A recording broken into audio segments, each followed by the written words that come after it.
नमस्कार दोस्तों, आत्मा से बातचीत इसके अगले भाग में आपका स्वागत है। आज जिस आत्मा ने दोस्तों उनके सवालों के जवाब दिए और उनसे बहुत सारी जो बातें की उसको हम देखने वाले हैं। सबसे पहले उस आत्मा को ये पूछा गया था कि आपका नाम क्या है, तो उन्होंने कहा कि पृथ्वी पर उनका नाम योगराज ऐसे था। उनकी मृत्यु कब हुई? इनकी मृत्यु दोस्तों 1908 को हुई थी। आपकी मृत्यु के पहले आप भारत में कहाँ पर रहते थे? तो इन्होंने कहा है कि वो हरियाणा में जो अम्बाला है वहाँ पर रहते थे।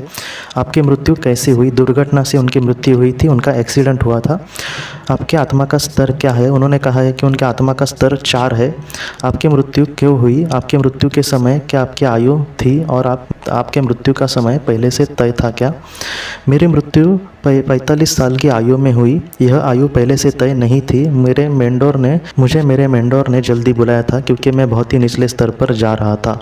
निचले स्तर पर जाने से आपका मतलब क्या है? ऐसा जब उनको पूछा गया तब उन्होंने कहा कि मैं पृथ्वी के जीवन में 2 स्तर नीचे गया था। पहले स्तर से डायरेक्ट मैं तीसरे स्तर पर नीचे गिर गया था। इस वजह से मेंडोर ने उनको बुलाया था। क्या हुआ था आपके साथ? आप इतने अपने पद से क्यों भटक गए? तब उन्होंने कहा कि मैं बुरी संगत में फंस गया, उसका मुझ पर बहुत ही ज़्यादा प्रभाव पड़ा। देखिए दोस्तों, बड़े बड़े संतों ने भी यही कहा है कि आपकी जो संगत है या फिर आपके जो दोस्त है, इनको देखकर ही हमें दोस्त बनाना चाहिए। कभी कभी बहुत बार ऐसे मुझे लगता है हज़ारों उदाहरण होंगे जहाँ पर लोग अच्छे होते हैं लेकिन उनके संगत की वजह से वो ऐसी प्रॉब्लम में फंस जाते हैं जहाँ पर से वो सालों तक नहीं निकल पाते। और वो जो पीड़ा होती है वो सिर्फ उनको नहीं होती बल्कि उनके परिवार वालों को भी होती है। तो इस वजह से जितना हो सके हमें अच्छी संगत का अंगीकार करना चाहिए। लोगों को पहचान कर उनसे दोस्ती करनी चाहिए। मेरा जीवन उद्देश्य बीती बातों को छोड़ना और क्षमा करना था। जब उनको पूछा गया कि आप पृथ्वी पर जब आए थे उनका जीवन उद्देश्य क्या था, तब उन्होंने कहा कि मेरा जीवन उद्देश्य था बीती बातों को छोड़ना और क्षमा करना। अभी तक आपने कितने जीवन उद्देश्यों को पूरा किया है? तो उन्होंने कहा है कि अब तक उन्होंने कुल 18 जीवन उद्देश्य पूरे किए हैं।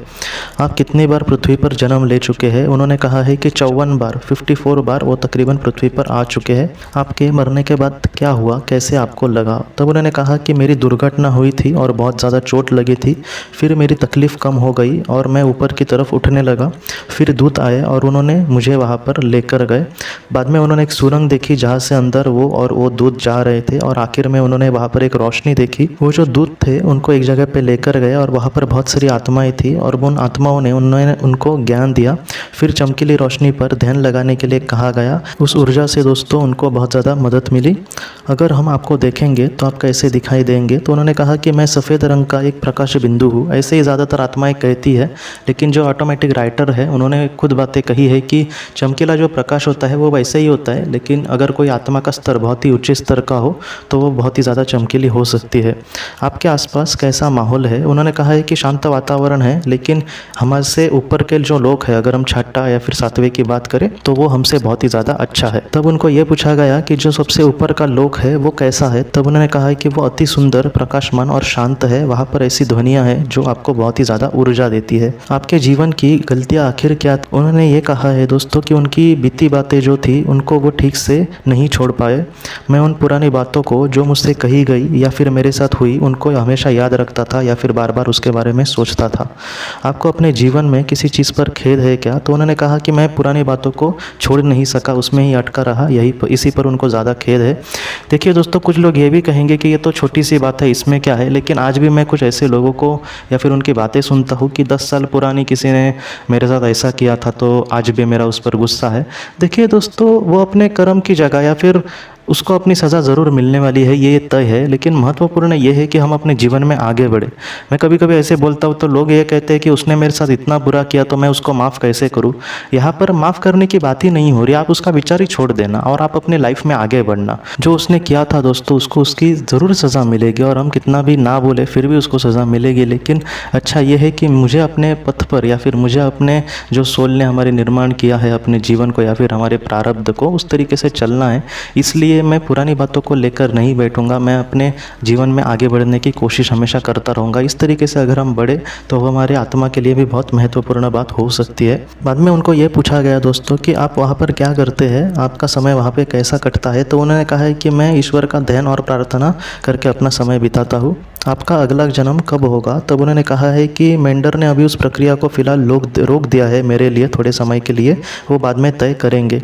आप दुनिया को कोई संदेश देना चाहते हैं? तब उन्होंने कहा है कि आगे बढ़ो, मोह को छोड़ दो। मोह हर प्रकार का होता है, बीती बातों को भी हमें मोह कभी कभी हो जाता है। ये जो बात है ना दोस्तों, सबसे जीवन का, बहुत लोग कहते हैं कि मुझे ज्ञान चाहिए, मतलब उनको लगता है कि ज्ञान मतलब कुछ बड़ा कोई कहेगा और वो हम बहुत ही अच्छे से कुछ कर सकेंगे।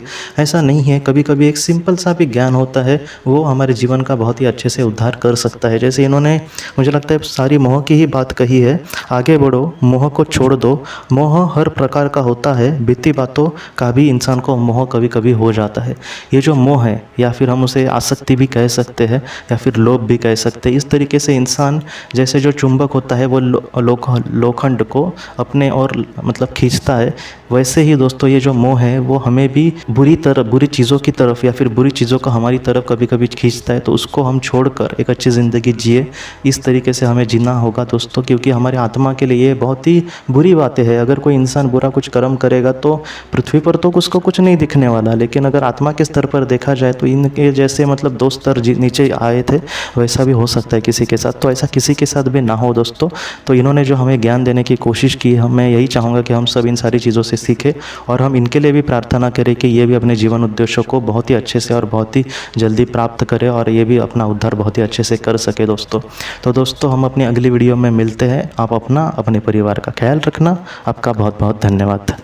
ज़िंदगी की रोशनी ये एक कंसल्टेंसी है जो ऐसे लोगों को मदद करने की कोशिश करती है जिन्होंने किसी अपने को खोया है, या फिर जो लोग अपने जीवन में बहुत ही ज़्यादा दुखी है। जो लोग इस संस्था के साथ जुड़ते हैं उनको इस विषय की किताबें और जानकारी भेजी जाएगी। इसके साथ साथ जो लोग पास्ट लाइफ रिग्रेशन थेरेपिस्ट के पास नहीं जा सकते, अगर वो घर पे अभ्यास कर सके, इस वजह से उनको पास्ट लाइफ रिग्रेशन की ऑडियोज भी भेजी जाएगी। और इसके साथ साथ ध्यान में एकाग्रता बढ़ाने के लिए कुल मिलाकर 5 ऑडियोज़ भी उनको भेजी जाएंगी। तो जो लोग इस संस्था के साथ जुड़ते हैं उनको यह सारी चीज़ें उनके ईमेल पर या फिर व्हाट्सएप पर भेजी जाएंगी। अगर आपको इस संस्था के साथ जुड़ना है तो कृपया इस नंबर पे व्हाट्सएप करें।